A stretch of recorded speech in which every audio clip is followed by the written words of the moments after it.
Hello, everyone. Welcome back to Spiritual Essence. I know I've been posting lately. Oh boy. So, I wasn't satisfied with my uh, phone service, which was Boost Mobile. They were charging me a lot of money for just one person. And of course, there were a lot of things they didn't fill me in about when I signed up. So I tried to switch to another phone carrier, to Mint Mobile, and there was a whole thing with my phone. Apparently I can't unless I have the phone for a year, and they didn't tell me that. So I have to stick with Boost, but it messed my phone up, and it took a lot of customer service calls between both Mint Mobile and Boost Mobile to get my phone working again. Because there was a time when it couldn't make any calls, and the only time I can go on the internet was if I was connected strictly to Wi-Fi. So it was a nightmare.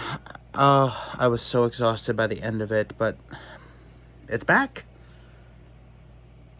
So, thank the gods. But thought I would make a little video on toxic people. And I have the perfect example. I've met quite a few toxic people in my life, so I might give a few examples, but there is one in my life that's going to be the ringer there.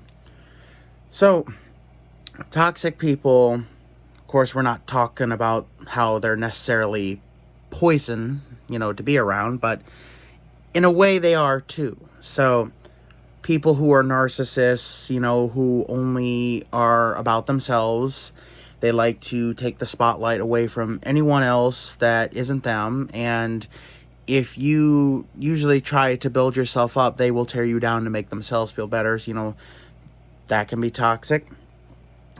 People with anger issues can be very toxic people who have a lot of trauma, and it has morphed them into a monster. They're holding on to all this negativity that if at this point should be let go, should be going to therapy if it's really affecting you that bad.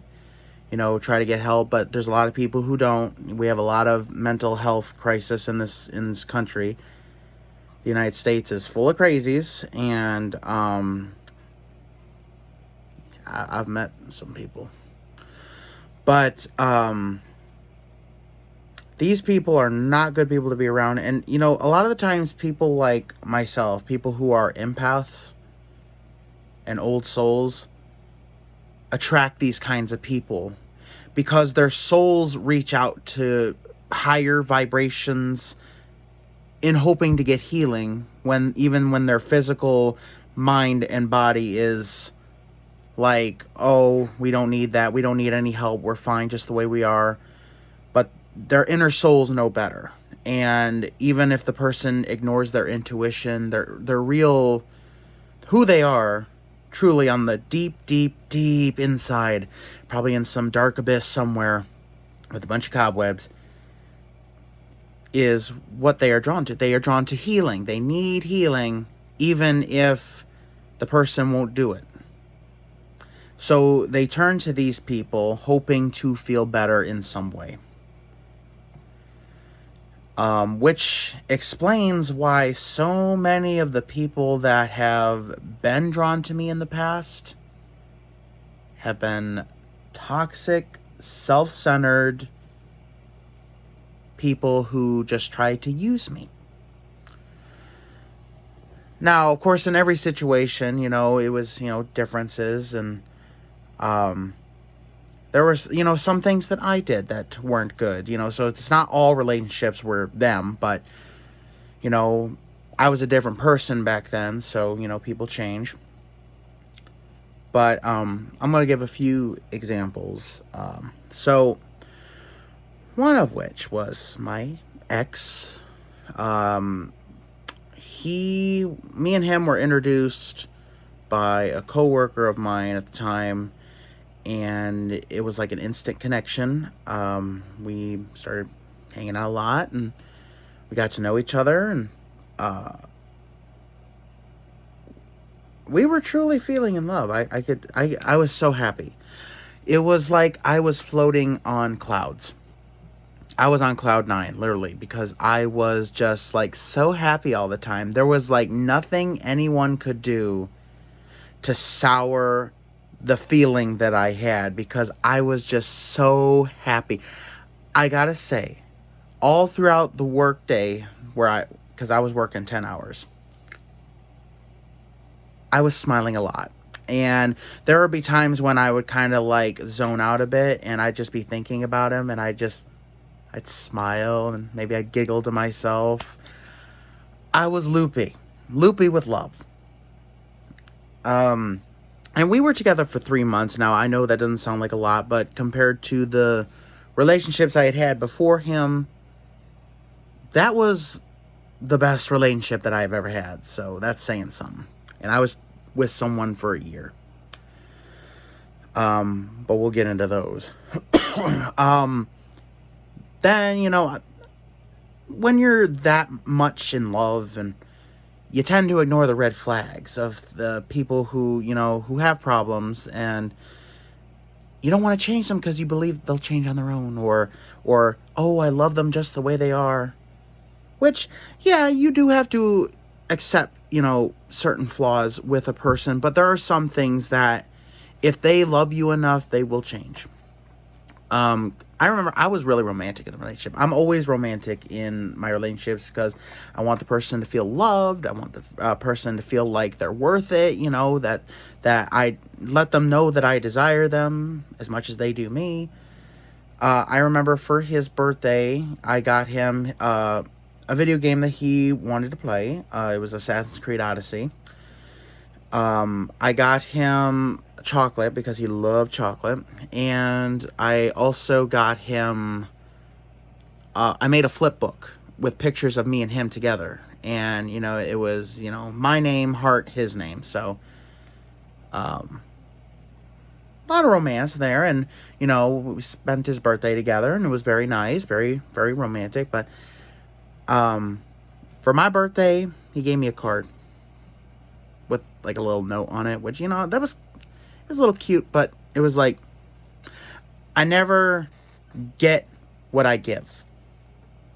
But, that wasn't enough to really make me say, oh, you got me a card. I was grateful that he at least gave me something. But I also made him a cake.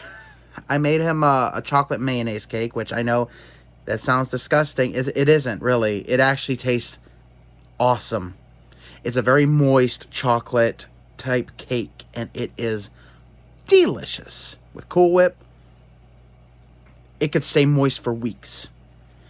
And I told him about how we usually my Nana would always make it back when she was alive, and she always made it the best.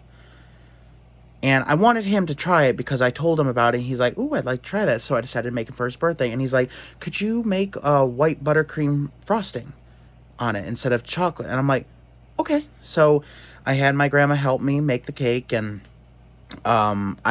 we made the frosting ourselves, and I gave it to him, and he tried it, he liked it, and but eventually, so oftentimes, we weren't really going to too many places, so I was just like, well, let's go do something. And he was like, no. Then on Sundays, he would always play like Dungeons and Dragons with his neighbors, and I was like, he asked me when we were first starting over, in a relationship, he's like, is it okay if I go over there, because I don't want you to, be left alone. And I'm like, well, if it's something you like, go. But he played it for 8 hours a day. 8 hours every Sunday. 8 hours he would make of that. And I talked to other people who play Dungeons and Dragons, and none of them ever played that long. So I'd be kind of left by myself every Sunday. But eventually, I remember I didn't hear from him for about 3 days. The first day I was like, hey, how's it going? Nothing. Second day, I'm like, are you there? Hello? What's up? Nothing. Then the third day, I was like, please reply to me and tell me you're okay at least, because I'm kind of getting a little worried. Later on that day, he finally texts me and he's like, hey, I'm good. I'm sorry I didn't pick up the phone. I'm like, oh, well, I'm glad you're okay. What's up? And he's like, oh, I was just playing video games. I'm like, for the 3 days? And he's like, yeah. And I'm like, didn't you see that I texted you? And he's like, well, I didn't feel like picking up. And I'm like, if you want some alone time, to yourself, I get it. Every relationship, the partners don't have to be together all the time, but it's like, at least tell me, hey, I'm good, I just want some alone time, please. I would have been okay with that, but no. Then he went on this whole rant, oh, let's end our relationship. He said, let's end this before it sours. And I'm like, so you expect it to turn bad? What? Then he tried to blame me for being romantic on purpose because he couldn't compensate. And, so he blamed me for being romantic just to spite him. In what planet does that make sense? I did it because I actually loved him and I actually wanted him to feel loved. But no, apparently it was all part of a evil plan. And the last thing I said to him, I remember, I said, make sure you know what you want before you end things. Didn't hear from him after that. And, a lot of people don't appear toxic at first, or you ignore the signs because you want to believe that there's good in the person. But bad stuff can happen if you let it stay too long. And that was my mistake. I was too naive. But the ringer here, that wasn't even the top ringer of that one.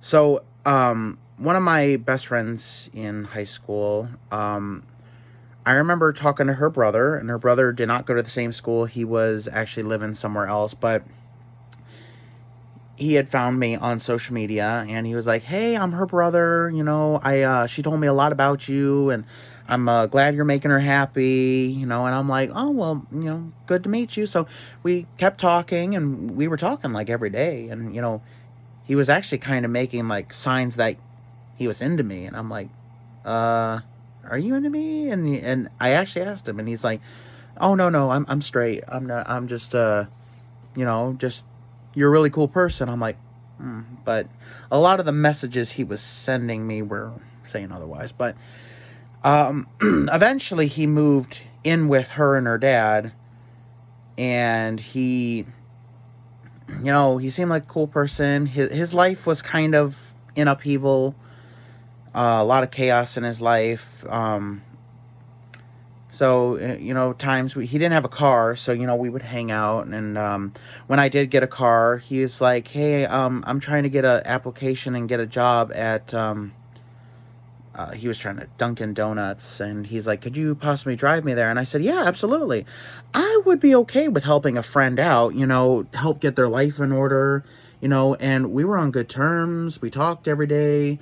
And I thought he was a cool person, and he's always said I was a cool person. So I'm like, I'd be happy to help you, of course. So I drove him up there, and he's like, there's also one more application I would like to drop off, and it was the Little Caesars. And so I dropped him off at Little Caesars, and he gave his application. I was like, yeah, I'm glad to help you. He did try to ask me for money, but I was like, I don't know you that well enough.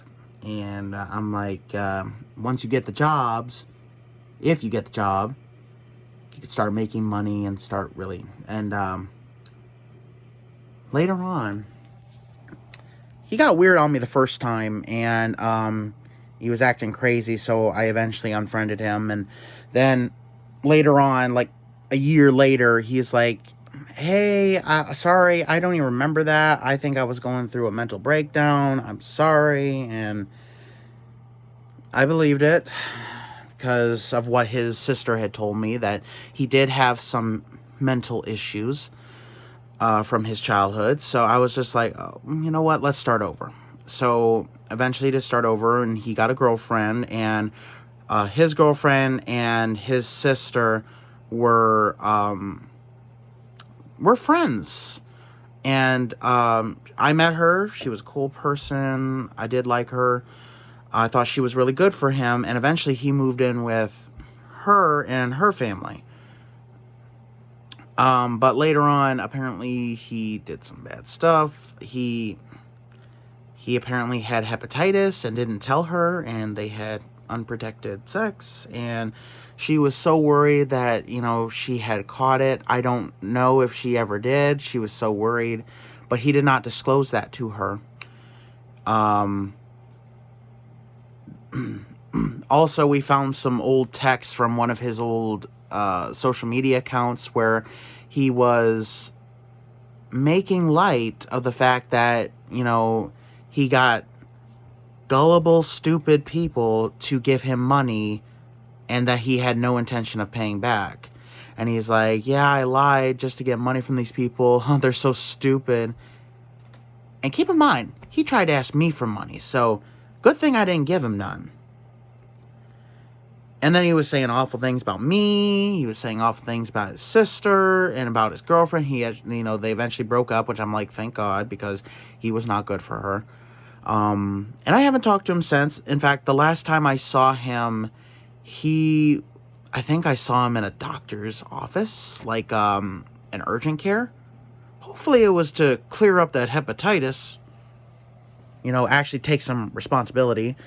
But he had moved in apparently with his mother, who lived like 2 hours away, and I'm just like, fine, let her deal with that, because I gave him 2 chances. We all gave him another chance, and he blew it. So, haven't talked to him since, and I will never talk to him again.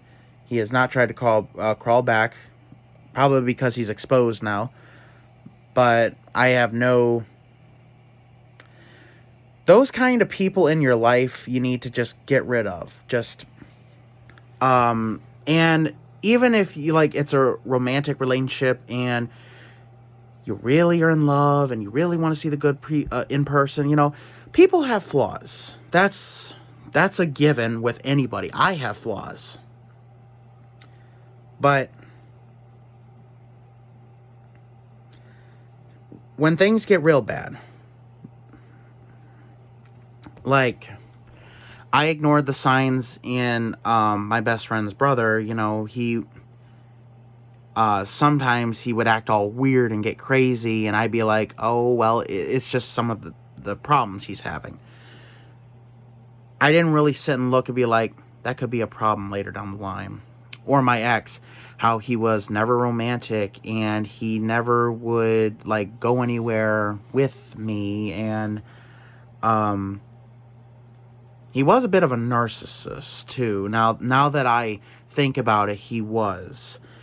And I never noticed that when we were in a relationship together. So I ignored those red flags because I was so naive, thinking that, oh, he's not so bad, or, oh, things could change. And I know that it's hard, because you want to give people a chance, but there has to be a limit. You have to set the boundaries. And if someone is doing something that you don't like, that is really going to affect you, whether mentally or physically, you have to put down the line. And if they're not willing to negotiate and listen to you, get rid of them. You don't need those people.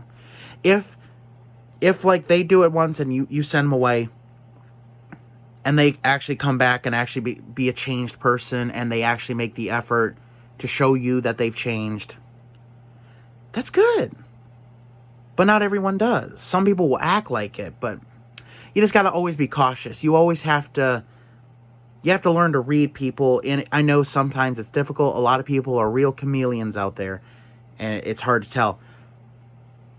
But they're not good for your energy. They're not good for your spirit. They're not good for your mental state. And they're not good for your physical body either. Because when you're with a person for a long time, you could get hurt. Or, you could let yourself go, and then your health's in jeopardy, and then that affects all your other things, your spirituality, it affects your emotional state, your mental state, it affects everything. Everything is interconnected into one, so toxic people, sweep them from your life. Fortunately, my circle is very, very small, so less BS, in my opinion. And it's not like I really go out too many places, but I have met some toxic people, like at my workplace, and I just don't talk to them. I don't talk to them unless I have to. I try not to associate with them. I even try not to look at them if I can help it. But you just gotta set the boundaries, learn how to read people, try to really listen how people talk to you and act around you. Try to really see, because eventually it could end up bad for you. Alright guys, thank you guys so much for watching. Please subscribe. Don't forget to hit the bell button so you don't miss any of my future uploads. And have a beautiful day, everyone.